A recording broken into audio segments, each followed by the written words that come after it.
Welcome to Bryan Health Podcast. I'm Melanie Cole, and joining me today is Megan Simpson. She's an ortho trauma advanced practice provider at Bryan Health, and she's here to tell us about osteoporosis today. Megan, thank you so much for being with us as we get into this topic, which is so important as we age. Can you tell us a little bit about what happens to our bones as we age?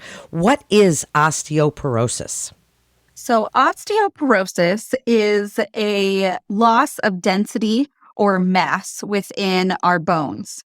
Once we reach the age of about in our late 20s, early 30s, we kind of hit our peak bone mass. And then all of us, men and women, start to kind of lose some amount of bone density throughout our lifetime. So osteoporosis is this loss in density that then causes an abnormal structure and a weakening of our bones, making an increased chance of us to have a fracture.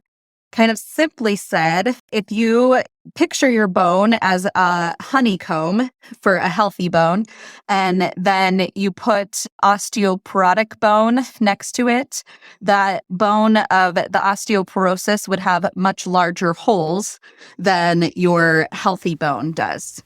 So when we think of this bone mineral density loss, what bones does it typically affect? Are we talking about spine, hips, knees, kind of all of them? Where do we see it most often? So it really does affect all of your bones, but the ones that we see having the most effect of that increase in fractures is typically in your spine, your wrist, proximal humerus, hip fractures. So here at Bryan, we do a fracture liaison service. So when somebody comes onto our service with a fragility fracture, which is a fracture that is sustained by a low energy mechanism, like a ground level fall, the patient gets treated by our orthopedic surgeons and then in follow-up meets with one of the advanced practice providers here in our clinic to discuss osteoporosis and start the workup for this.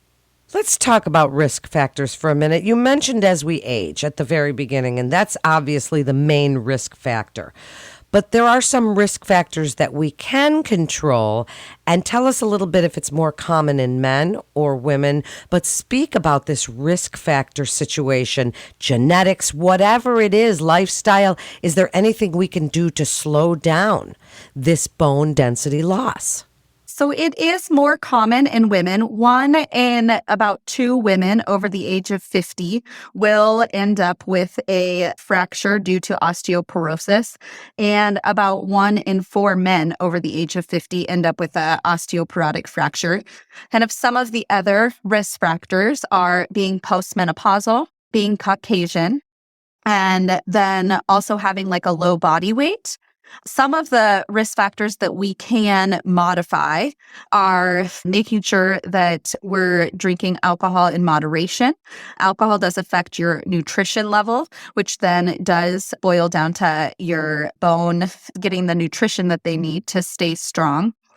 Avoiding smoking, and then making sure that we get the right amount of vitamin D and calcium intake, as well as staying active.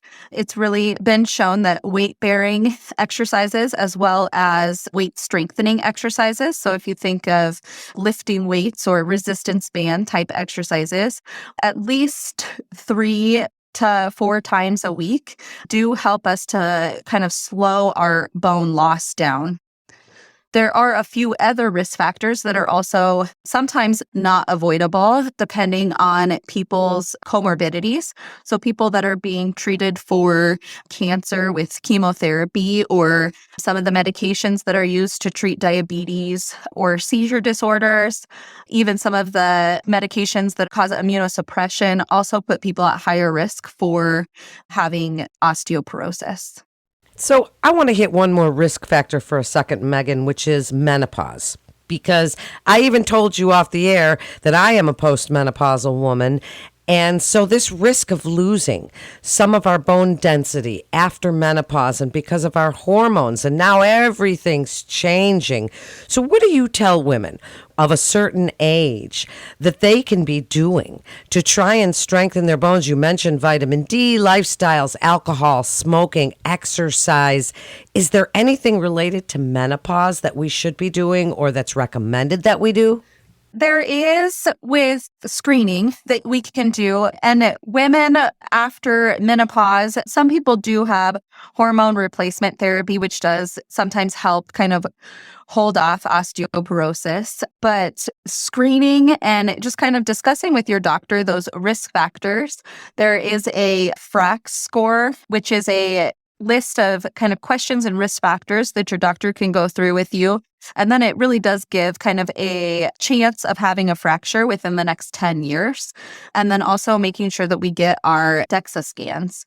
Typically, that's started at 65 years of age, unless that FRAX score, which should really be done at the age of menopause, is higher, then we would recommend getting that DEXA scan done sooner and then repeated usually every couple of years, depending on the result.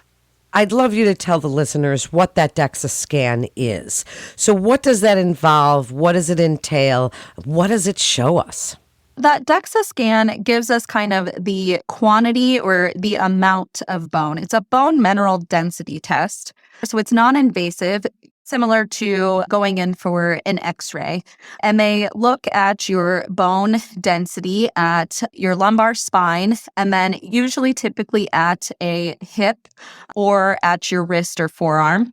And that can give us a range of normal bone density, which would mean that you don't have osteoporosis. And then in between osteoporosis and normal bone density is osteopenia, which is kind of that in-between phase where we don't necessarily need to start people on pharmacotherapy or prescription medication to treat osteoporosis yet, but there are definitely interventions that we can do to help slow the bone loss so we can hold off the progression of osteoporosis.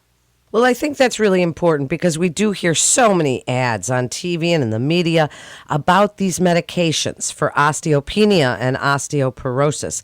So besides doing this weight-bearing exercise, which is just vital, and making sure that we get our calcium and our vitamin D and those lifestyles that you mentioned, Megan, tell us a little bit about the medication situation and whether or not these are recommended once the course starts, if we are headed in that direction, or are they used prophylactically, preventively?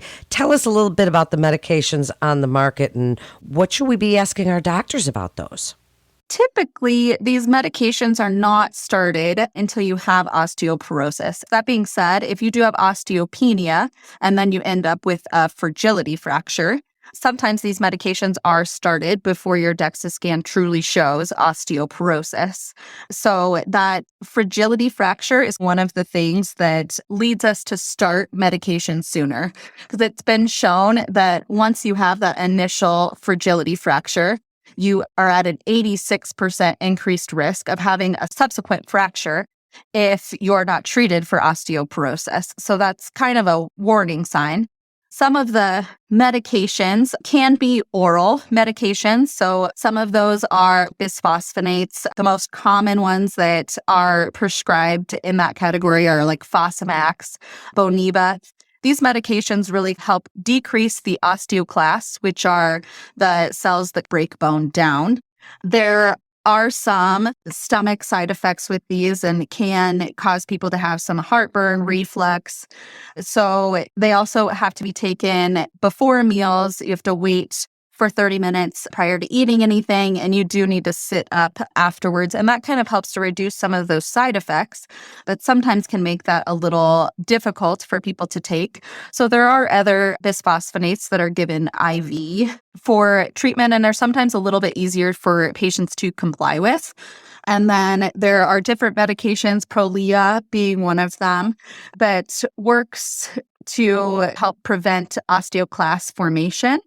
And that is also given as an injection taken every 6 months. And then there's also different hormone therapies that people can be put on that work with your hormones to help slow bone loss, just depending on your cause of osteoporosis. A common side effect of all of these medications is osteonecrosis of the jaw, which is one thing that a lot of patients are very scared about when they hear.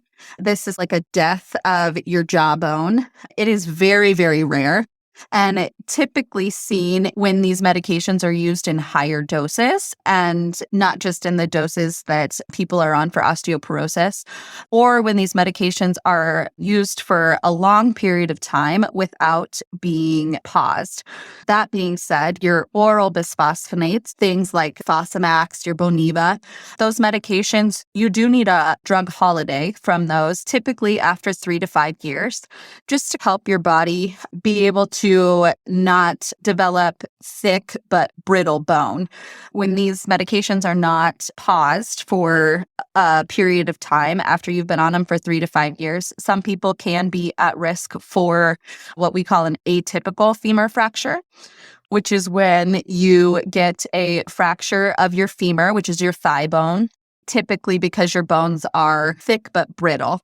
And that can be seen with people that are on bisphosphonate therapy for many years without ever taking like a holiday from that medication.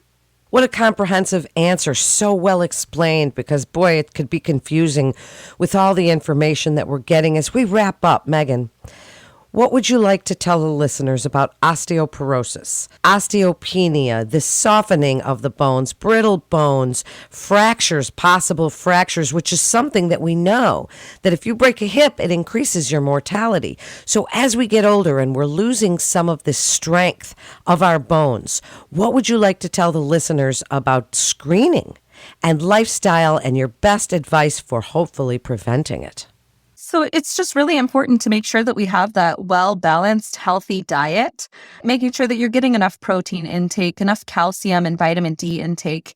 We get a lot of the vitamin D from the sun. So in the fall and winter months, sometimes we do need a little bit of a supplement for that vitamin D benefit. It is possible to get too much of these vitamins. So it is important to talk to your healthcare provider just to make sure that you're on the correct amount. Staying active, exercising, walking, and just making sure that we're staying active and taking care of our bodies helps not only to slow our bone loss down, but also helps us to prevent falls. It keeps our balance up and our coordination. And so that way, hopefully, you don't have that fall that causes the fragility fracture. And then just doing things around your home to help prevent those falls. So things like moving rugs that might cause easy tripping, moving cords that are in the way, making sure things are well lit. If you walk with a walker or a cane, just making sure that that is available for you so that you don't have those accidental trips or falls. Great information, really important too. Megan, thank you so much for joining us today. And thanks to our Bryan Foundation partner, Davis Design. Please visit our website at bryanhealth.org for more information on DEXA screening and osteoporosis. That concludes this episode of Bryan Health Podcast. Please remember to subscribe, rate, and review this podcast and all the other Bryan Health podcasts. I'm Melanie Cole.